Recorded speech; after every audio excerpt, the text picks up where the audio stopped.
وذكر فإن الذكرى تنفع المؤمنين.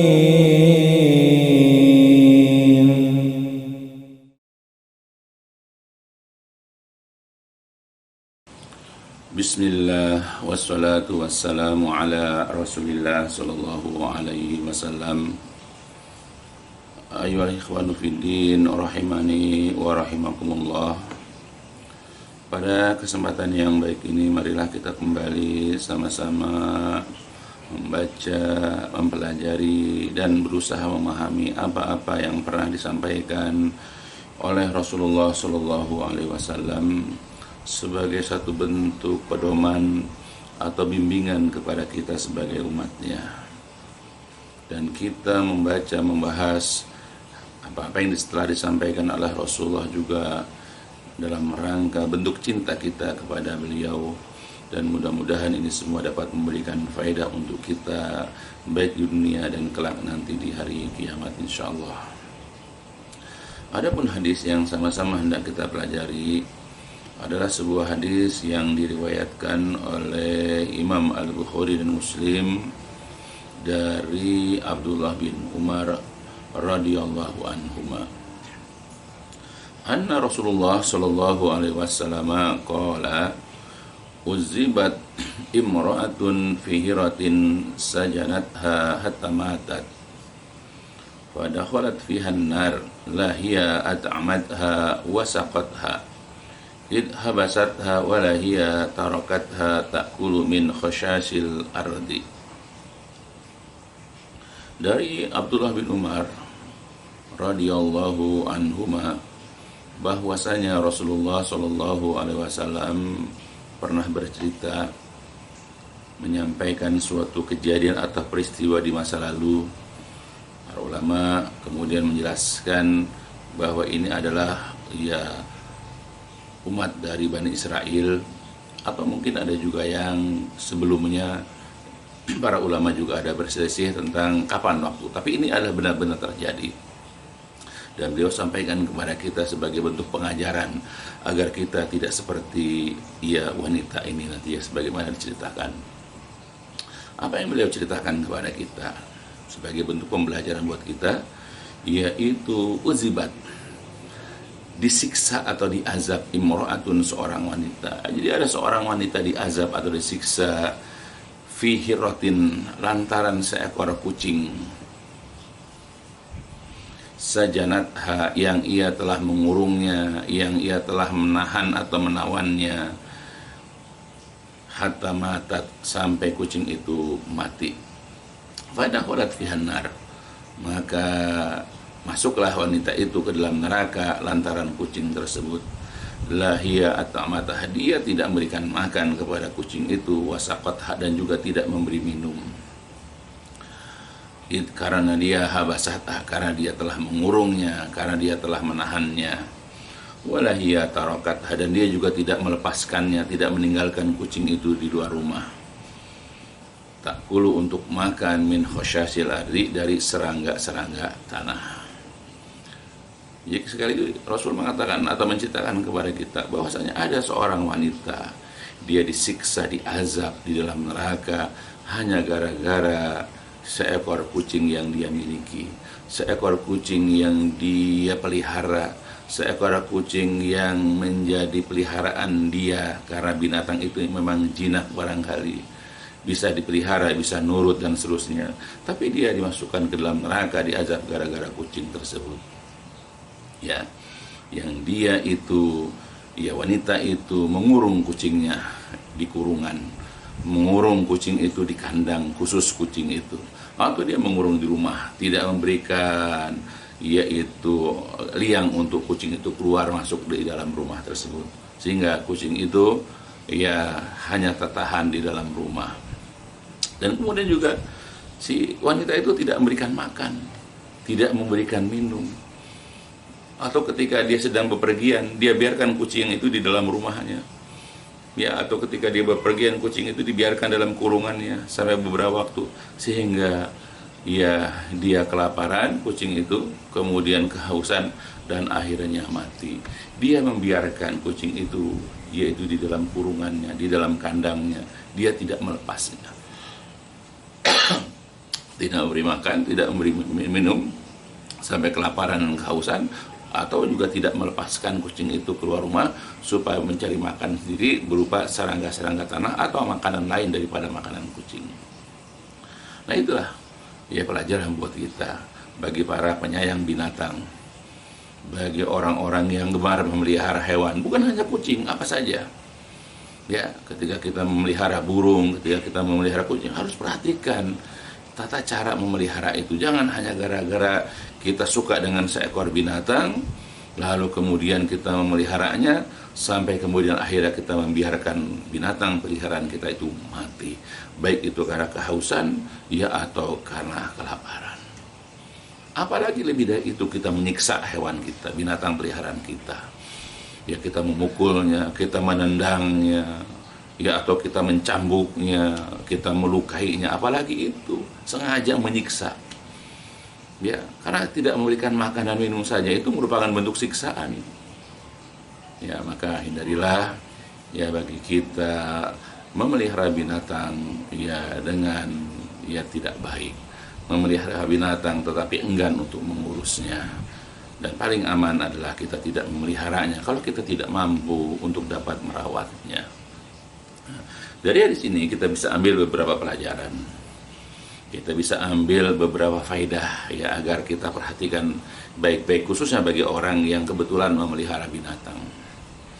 Yang pertama adalah diharamkan bagi kita untuk membunuh sesuatu yang Allah tidak perintahkan bagi kita untuk membunuhnya.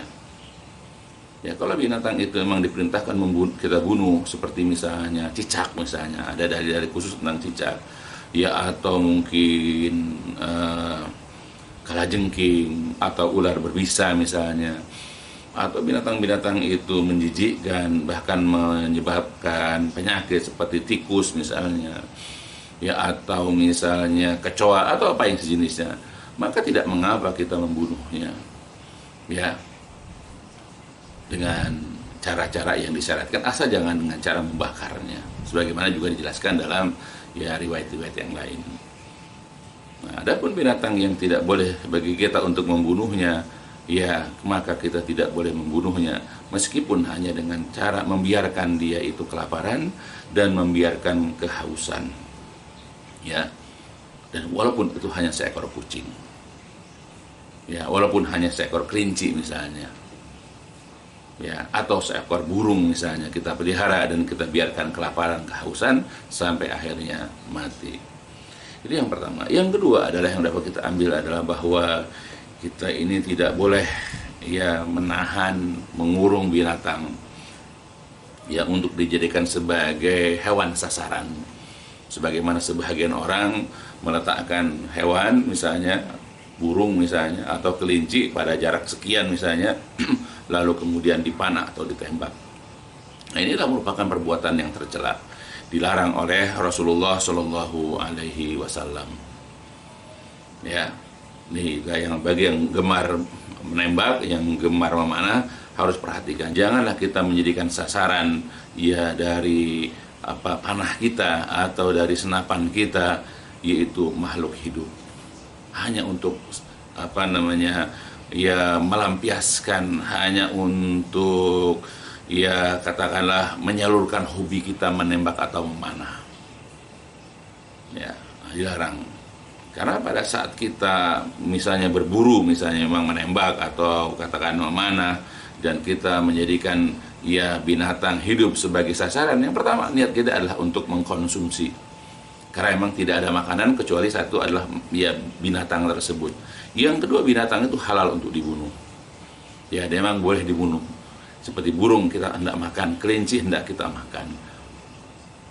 Nah, tapi kalau misalnya binatang-binatang itu ya halal, tetapi kita niat hanya membunuh, setelah kita bunuh lalu kita tinggalkan, itu diharamkan. Ya, atau kalau binatang-binatang haram sebagai sasaran tembak karena memang merupakan hama seperti babi misalnya, silahkan, nggak masalah. Ya, karena itu hama dan itu bisa mengganggu para petani. Ya, kalau itu yang menjadikan sasaran tembak tidak mengapa. karena itu adalah merupakan hama yang mengganggu para petani, yang mengganggu orang-orang yang berada di tempat tersebut. Ya, nah itu sekali lagi, jadi terdapat larangan menahan atau mengurung binatang untuk dijadikan sebagai sasaran. Nah, ini sebagaimana yang telah disebutkan dalam sebuah riwayat yang disebutkan oleh riwayat Imam Bukhari Muslim, juga dari Ibnu Umar radhiyallahu anhuma. Jadi bahwasanya dia, yaitu Ibnu Umar, pernah melewati sekelompok pemuda dari kalangan Quraisy, di mana para pemuda itu meletakkan seekor burung sebagai sasaran menembak atau memanah mereka. Wahum yarmunahu, lalu mereka kemudian melemparinya, lalu mereka menembaknya, lalu mereka itu memanahnya. Wa qad ja'alu li sahibi thairi kulla khati'ah min nabalihim. Lalu kemudian setiap sasaran yang luput dari mereka dikembalikan panah-panah itu kepada pemiliknya. Falamma ra'au Ibnu Umar, jadi ketika itu Umar lewat, Ibnu Umar ya, sahabat Nabi Abdullah bin Umar atau Ibnu lewat ya kepada para pemuda itu. Jadi ketika mereka melihat kehadiran yaitu Ibnu Umar, tafaroku, lalu mereka bubar. Ya, mereka bubar pergi dari tempat tersebut. Faqala Ibnu Umar, lalu Ibnu Umar radhiyallahu anhuma berkata, "Man fa'ala hadza?" Siapa yang berbuat ini? Siapa yang meletakkan burung ini sebagai sasaran, yaitu lemparan panah atau tombak? La'anallah man fa'ala hadza. Allah melaknat orang yang melakukan ya perbuatan ini. La'anallah man fa'ala hadza. Allah melaknat orang yang melakukan ini.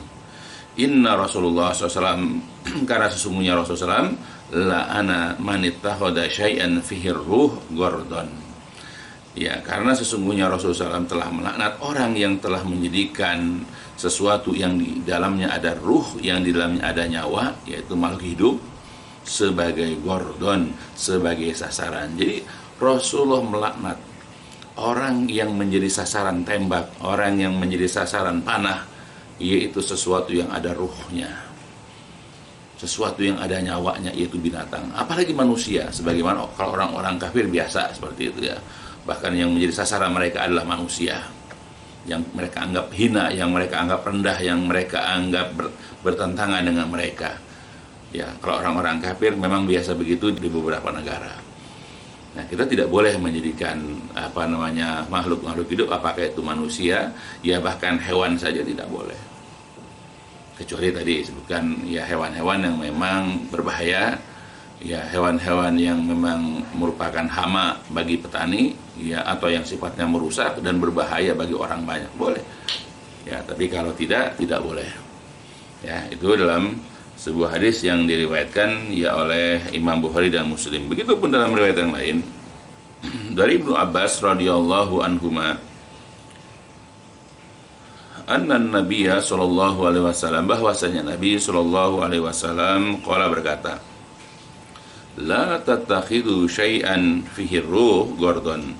Ya, kata beliau, janganlah kalian menjadikan syai'an sesuatu fihi yang ada padanya ar-ruh, yang ada padanya nyawa, gordon, sebagai sasaran tembak atau panah. Hadis dalam riwayat Imam Muslim. Ya, jadi jangan sekali-kali kita menjadikan sesuatu itu memiliki ruh, artinya makhluk hidup, sebagai sasaran bagi kita untuk menombak kita, untuk memanah kita, atau untuk menembaknya kita. Begitu juga dalam hadis yang lain, yaitu dari Jabir bin Abdullah radhiyallahu anhuma berkata, naha Rasulullah sallallahu alaihi wasallam, yaitu Rasulullah SAW telah melarang ayyuktala syai'un minad dawabi sobron. Jadi Rasulullah SAW melarang yaitu ya pembunuhan hewan, ya dawab itu hewan atau binatang, dengan diikat, ya lalu kemudian dipanah. Ya, jadi tidak boleh kita meletakkan misalnya kambing atau rusa atau kelinci, nah kita ikat lalu kita panah. Nah, itu dilarang oleh Rasulullah SAW karena itu adalah merupakan bentuk penyiksaan. Nah, itulah Ya, jadi kita harus berbuat baik kepada binatang.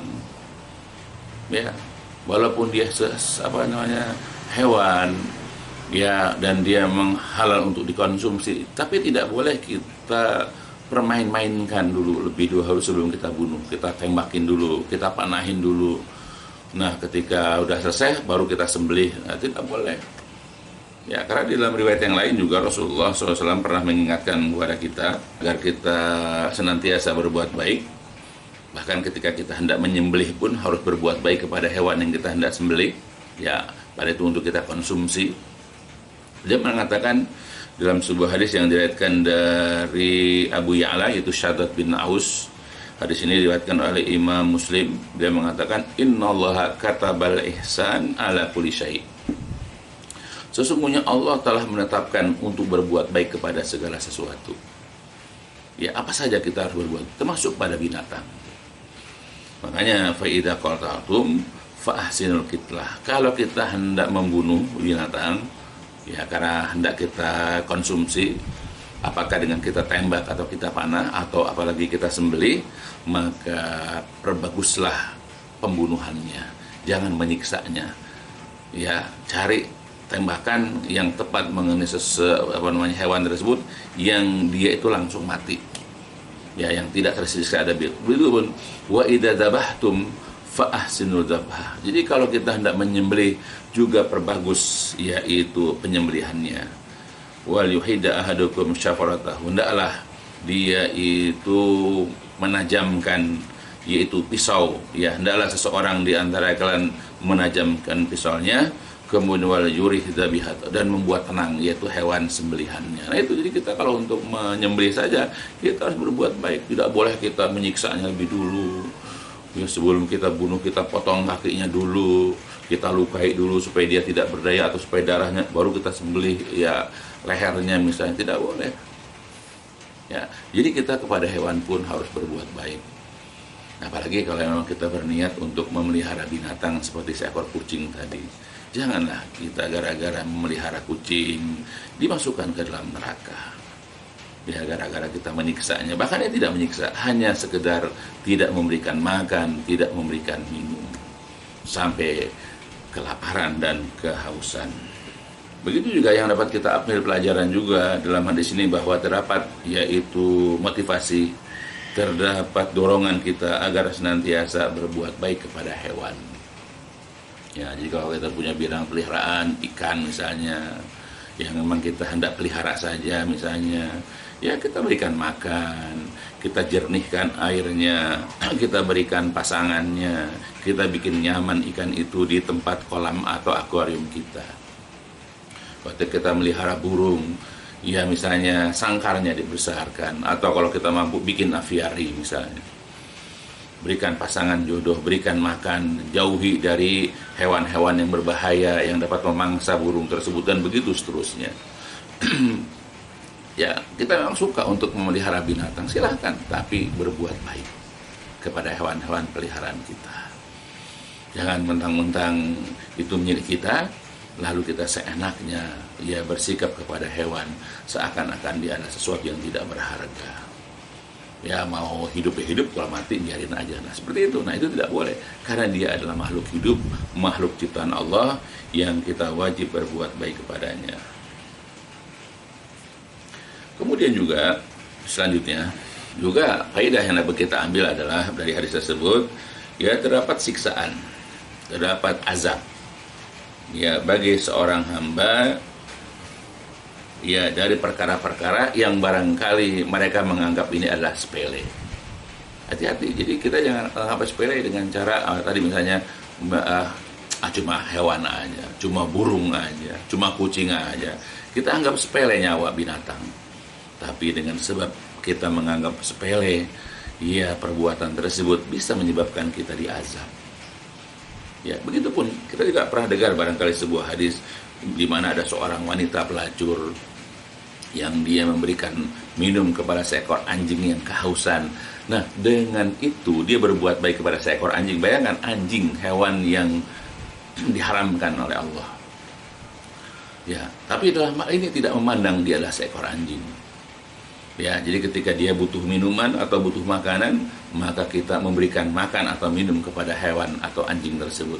Maka dengan sebab itulah Allah kemudian mengampuni dosa-dosa wanita tersebut. Ya, jadi kita kepada hewan yang seperti itu kita disuruh berbuat baik, apalagi ya tidak seperti itu. Ya, apalagi seekor kucing yang kita tahu tidak haram, dalam arti ya tidak seperti anjing yang dia najis misalnya. Ya, yang tidak boleh masuk ke rumah kita karena akan mengurangi pahala-pahala kita setiap hari. Kalau kita melihara anjing itu setiap hari 1 qirat misalnya. Ya, kucing itu tidak demikian, tapi itu saja kita tidak boleh ya menganggap sepele ya dengan membiarkan kucing kita yaitu kehausan dan kelaparan dan bahkan mengakibatkan kepada kematian. Maka ini akan bisa menyebabkan kita mendapatkan azab dari Allah Jalla wa ala aliyadzubillah. Jadi jangan hanya gara-gara kita menyepelekan ya sesuatu lalu dimasukkan ke dalam neraka kita, alhamdulillah. Hati-hati. Begitu juga dibolehkan bagi kita untuk menahan, untuk mengurung, ya memasukkan ke dalam kandang, memasukkan ke dalam sangkar ya sesuatu ya hewan yang kita miliki, boleh. Ya. Dengan syarat yaitu kita mencukupi keperluannya dan berbuat baik kepadanya. Jadi kita melihara kelinci, kita melihara kucing, kita melihara ayam, ya ayam hias misalnya. Untuk apa yang kita pelihara? Dan memang boleh untuk dipelihara. Gak apa-apa kita memasukkan ke dalam sangkar, kita kurung dia. Kita masukkan ke dalam kandang misalnya, seperti burung kita bikin kandang besar misalnya.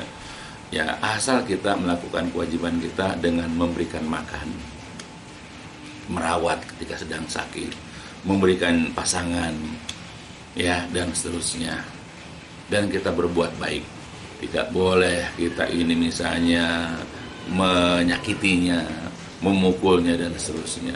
Silahkan bagi yang memang pecinta hewan, mau memelihara hewan silahkan, asal bisa menjaga batasan-batasannya. Karena berbuat baik kepada binatang pun itu akan mendapatkan pahala. Sebab kita berbuat baik kepada ya pemilik daripada ada kabit, yaitu ya, jadi kita berbuat baik kepada satu makhluk yang memiliki jantung yang basah, ya artinya makhluk hidup, dia masih hidup, itu akan mendapatkan pahala. Setiap kali kita memberikan makan, kita memberikan minum kepada hewan, itu akan mendapatkan pahala. Ya, maka perhatikan ya bagi kita yang memang ya suka senang kepada hewan, tapi usahakanlah hewan-hewan yang kita miliki itu ya kita pelihara dengan baik, kita berbuat baik kepadanya. Dan yang kedua, usahakanlah hewan-hewan yang dibolehkan kita pelihara. Adapun hewan-hewan yang dilarang kita pelihara, yang dijauhkan bagi kita untuk kita pelihara karena lebih banyak mudaratnya, hindarkan kita dari memelihara hewan-hewan tersebut. Karena di dalamnya banyak keburukan-keburukan, terdapat kemudaratan-kemudaratan. Inilah barangkali yang bisa kita pelajari dari hadis yang pernah disampaikan oleh Rasulullah Shallallahu Alaihi Wasallam. Ya, sekali lagi agar kita senantiasa berbuat baik kepada hewan peliharaan kita. Jangan sampai kita ini ya menyiksa mereka, jangan sampai kita ini membiarkan mereka kelaparan dan kehausan lalu sampai kemudian mati, karena akan memberikan dampak yang buruk bagi kita kelak di hari kiamat. Allah akan mengazab kita, aliyadzubillah. Ya, mudah-mudahan ya pelajaran singkat ini dapat memberikan faidah kepada saudara-saudaraku yang kebetulan di rumah memelihara berbagai macam hewan peliharaan yang dibolehkan. Ya, sehingga kita lebih berhati-hati, kita lebih sungguh-sungguh lagi dalam merawatnya, ya, sehingga kita dapat meraih ya pahala yang banyak karena kita sudah berbuat baik ya dan merawat yaitu hewan-hewan ciptaan Allah tersebut. Ya, mudah-mudahan sekali lagi ini dapat memberikan faedah ya untuk kita seluruhnya, dan dicukupkan sampai di sini. Walhamdulillahirabbil alamin. Subhanakallahumma wa bihamdika asyhadu an la ilaha illa anta astaghfiruka wa atubu ilaik. الدين النصيحة قلنا لمن يا رسول الله قال lillahi wa li kitabihi wa li rasulih wa li a'immatil muslimina wa ammatihim